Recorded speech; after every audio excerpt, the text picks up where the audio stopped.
வணக்கம். இப்போது இன்ஸ்டாலையும் யூடியூப்லேயும் வந்து கண்டென்ட் கிரியேட்டர்ஸ் இருப்பாங்களே, ஒரு சில விஷயங்களை பேசி போடுறது, வீடியோ எடிட் பண்ணி போடுறது, அந்த மாதிரி இருக்க கண்டென்ட் கிரியேட்டர்ஸை நான் எப்படி பார்க்குறேன் அப்படின்ற என்னோட ஒப்பீனியனை மட்டும் இந்த வீடியோவில் ஓரளவு சொல்ல போகிறேன். இதில் ஃபஸ்ட்டு பார்த்தீங்கன்னா, விஜயகாந்த் அவரோட டெத்து. அதாவது கேப்டன் விஜயகாந்த் வந்து இறந்துட்டார். ஓகேவா? அந்த இறந்தது வந்து ஒரு ஃபீலிங்ஸ். ஆனால் அவர் இறந்த அன்றைக்கி நைட்லேருந்து அடுத்த நாள் வரைக்கும் எனக்கு வந்து மெசேஜ் பண்ணாங்க என் ஃப்ரெண்ட்ஸ், கேப்டன் விஜயகாந்த் இறந்துட்டார்ல, அதை பற்றி ஒரு வீடியோ போடு அப்படின்னு சொன்னார். ஆக்சுவலாக அவர் இறந்துட்டார், அது ஒரு ஃபீலிங்ஸ், அவ்வளோதான். முடியல நம்மளால் ஃபீல் பண்ணிக்கலாம், ஃபீல் பண்ண முடியல நம்மளோட வேலையை பார்த்துட்டு போகலாம். அந்த இறந்த ஃபீலிங்ஸை வந்துட்டு நம்ம எப்படா கண்டென்ட்டாக மாற்றுறது நான் யோசிச்சுட்டு யூடியூப்பில் வந்து பார்த்தா வீடியோஸ் வருது. ஏன்னா அவர் இறந்துட்டாரு சொல்லிட்டு அதை பற்றி பேசி, நியூஸ் சேனல்ஸ் கிடையாது, கண்டென்ட் கிரியேட்டர்ஸே பேசி போட்டிருந்தாங்க. என் ஃப்ரெண்ட்ஸ் 2 பேர் இருக்கானுங்க. இப்போ என்னன்னா, நான் யோசித்தேன், இறந்துட்டாரு, அது ஒரு ஃபீலிங்ஸ், அதை எப்படா நம்ம கண்டென்ட்டாக மாற்றுறது, இதை எப்படா பார்ப்பானுங்க நான் யோசிச்சா அது எல்லாத்தையுமே அவனுக்கு பண்ணி போட்டிருக்கானுங்க. நம்ம கேட்கலாம், வியூஸ்க்காக பண்ணுற, லைக்ஸ்க்காக பண்ணுற அப்படின்னு நான் சொன்னால், அப்படிலாம் கிடையாது, எனக்கு அவரை பிடிக்கும் அப்படின்னு சொல்கிறானுங்க.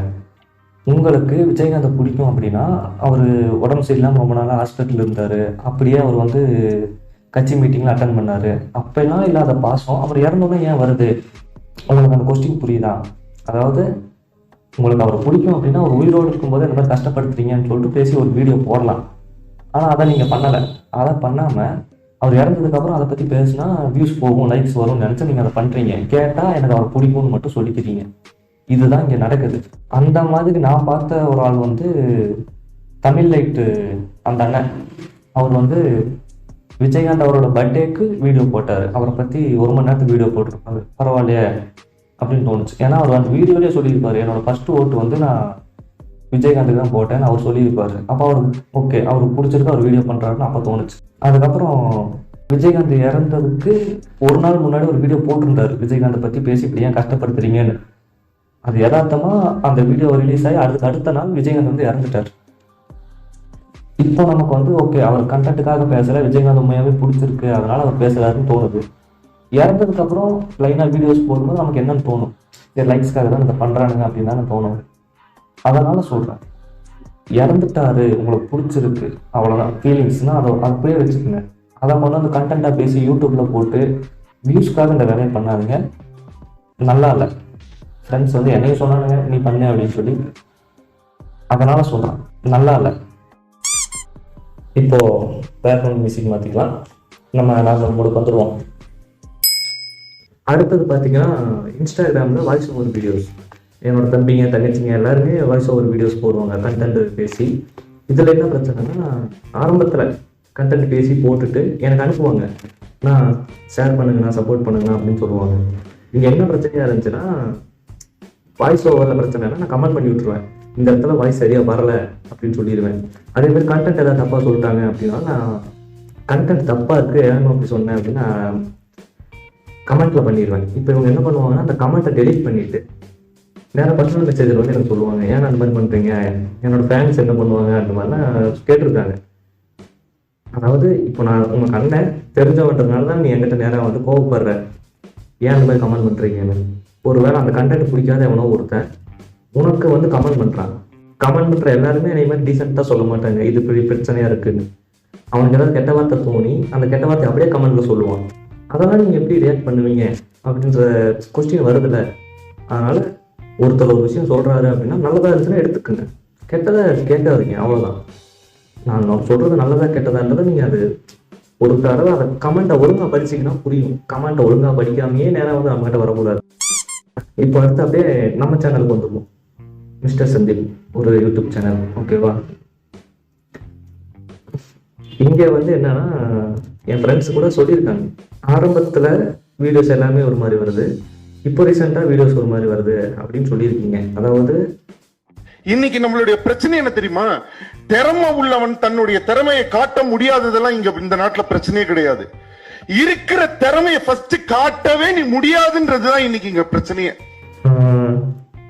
பிளிப்ல வந்து சர்வ் சொல்லியிருப்பாரு, ஒரு பூனைக்கு பக்கத்துல பாலில் ரசத்தை கலந்து வச்சுட்டோம், அதை வந்து ஒரு பெரிய பாக்ஸ் போட்டு மூடிட்டோம் அப்படின்னா, அந்த பூனை வந்து பாலை குடிச்சிருச்சுன்னா செத்துடும். பிடிக்கலன்னா உயிரோடு இருக்கும். ஆனால் அந்த பாக்ஸை திறக்கிற வரைக்கும் நமக்கு 2 மைண்ட் செட் இருக்கும், உயிரோடு இருக்குமா செத்துருமா அப்படின்னு. அதுபோல தான் எனக்கு இந்த சேனலும். நான் பேசுறத, அதாவது நான் புலம்புறத ஒரு 10 பேர் எனக்கு கேட்கணும், அவ்வளோதான். இப்போ ஒரு 300 பேர் சப்ஸ்கிரைப் பண்ணியிருப்பான், அவன்கிட்ட வந்து ஏதோ ஒரு விஷயம் நான் பேசினதோ இல்லை என்னோட கண்டென்ட்டோ பிடிச்சிருக்கும், அதனால அவன் சப்ஸ்கிரைப் பண்ணியிருப்பான். அது மாதிரி நான் பேசுறது ஒரு டார்கெட் ஆடியன்ஸ்க்காக, அவங்க உட்காந்து கேட்கணுன்றதுக்காக. அந்த டார்கெட் ஆடியன்ஸை வந்து நான் தெரிஞ்சுக்கணுன்றதுக்காக தான் இந்த மாதிரி சம்மந்த வீடியோஸ் பார்த்தீங்கன்னா மீம்ஸ் ரியாக்ஷன்ஸு, டீசர் ரியாக்ஷன்ஸு, அதுக்கப்புறம் ஷார்ட் ஃபிலிம்ஸ் இருக்கும், நிறைய சினிமா கண்டென்ட் எல்லாமே இருக்கும். அது எல்லாத்தையுமே யார் ஒருத்தவங்க கரெக்டாக எடுத்துக்கிறாங்களோ அவங்களுக்கான வீடியோஸ் தான் அது. என்னுடைய ஒரே ஒரு நிமிஷம், என்னுடைய தனிப்பட்ட கருத்தை நான் என்ன நினைக்கிறேனோ அதை தான் நான் சொல்ல முடியும். புத்தர் என்ன நினைக்கிறாரோ அதை தான் புத்தர் சொல்ல முடியும். நீங்க சொல்றது தான் புத்தர் சொல்லணும். புத்தர் சொல்றது எனக்கு நியாயம் இருக்கா ரைட் இருக்கான்ற இடத்துல நான் வரல. நான் சொல்ல வர்றது என்னன்னா, ஒரு நண்டு என்ன கடிச்சாலும் அதை தூக்கி நான் போடுறேன், என்னங்க உங்களை அதை கடிக்குது, எதுக்கு அதை காப்பாத்துறீங்கன்னு கேக்குறீங்க. ஏங்க கண்டென்ட் பண்றது என்னோட வேலை, காப்பாத்துறது தமிழனோட வேலை. தமிழனா இருந்ததுல லைக் போடுங்க, உங்களுக்கு இப்படி சொன்னாதான் லைக் வரும். வீடியோ வந்து ஸ்டேட்டஸ் போடும்போது நான் சொல்லிடுவேன், பிடிச்சா பாருங்க இல்லைன்னா ஸ்கிப் பண்ணிருக்கேன்னு சொல்லிடுவேன்ல, அவ்வளோதான்.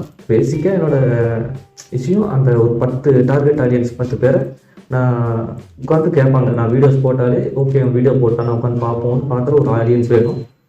அதுக்கான முயற்சி தான் இது. சம்மந்தமில்லாத கண்டென்ட் இருக்கும். ஒருவேளை அந்த மாதிரி ஒரு கிடைச்சிட்டாங்க, நமக்கு ஒரு கம்யூனிட்டி கிடைச்சிருச்சு, மிஸ்டர் சந்தீப் வீடியோஸ் போட்டால் பார்ப்போம் அப்படின்ற ஒரு கம்யூனிட்டி கிடைச்சிருச்சு அப்படின்னா அப்போ அவங்களுக்காக வீடியோஸ் பண்ண ஆரம்பிச்சிடலாம். அப்போ அது எல்லாமே ஒரே மாதிரி வரும். ஓகேவா? பார்த்தீங்கன்னா மிஸ்டர் சந்தீப் சேனல் ஓப்பன் பண்ணதுக்கு வேற ஒரு ரீசன் இருக்கு. இந்த கண்டென்ட் பண்ணுறவங்க ஐடியாவே எனக்கு இல்லை. நான் ஓப்பன் பண்ணது ரீசன் என்னன்னா, நான் ஒரு 10 பேர் சொன்னேன்ல, அந்த மாதிரி நான் வீடியோஸ் போட்டால் கண்டினியூஸாக பார்க்குற ஒரு 10 பேர் அதுக்கப்புறம் அது என்ன ரீசன் நான் அப்போ சொல்கிறேன். முடிஞ்ச வரைக்கும் ஃப்ரெண்ட்ஸ் கேட்ட எல்லாத்துக்குமே பதில் சொல்லிட்டேன்னு நினைக்கிறேன். அந்த மெசேஜ் எல்லாம் பார்க்கும்போது எனக்கு ஒரு ஃபீல் ஆகும், என்னங்க பிரச்சனை உங்களுக்கு? ஆக்சுவலாக வந்துட்டு எனக்கு கண்டென்ட் பண்ண தெரியாதுங்க, எங்கள் அப்பா எனக்கு சொல்லி தரலீங்க. ஒருவேளை எங்கள் அப்பா எனக்கு கண்டென்ட் சொல்லி கொடுத்துருந்தா நான் ஒழுங்காக கண்டென்ட் பண்ண போகிறேன். தம்பி காமெடி வேண்டாம், நான் சொல்லிட்டேன். நான் காமெடி பண்ணாதேன்னு சொல்லியிருக்கேன். நான் விடுங்க, நான் சிம்பிள் வாய்ஸ் நினச்சேன், நான் எது சம்மந்தம் பேசிட்டு இருக்கேன்.